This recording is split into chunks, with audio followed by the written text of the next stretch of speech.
ကြွယ်ဝချမ်းသာတဲ့အပြင်လူခုံသိက္ခာရှိရှိ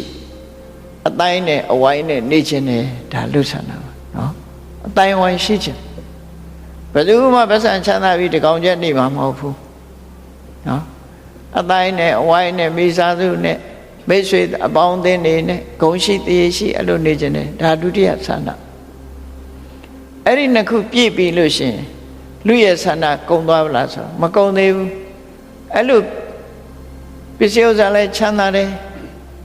အတိုင်းဝိုင်းလည်းကြီးတယ်ဂုဏ်သိက္ခာလည်းရှိတယ်ဆိုတဲ့နောက်မှာအသက်ရှည်ခြင်းနဲ့ဆိုတာလာပြန်တယ်လူဟာပြည့်ပြည့်စုံပြီးတဲ့နောက်မှာအသက်ရှည်ဖို့လိုအပ်သေးတယ်လေဒါကိုအသက်ရှည်ဖို့ကျမ်းမာဖို့ဆိုတာ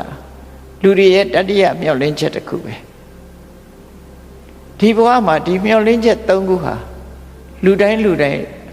အလိုချင်ဆုံးမျှော်လင့်တဲ့မျှော်လင့်ချက်တွေသာဖြစ်တယ်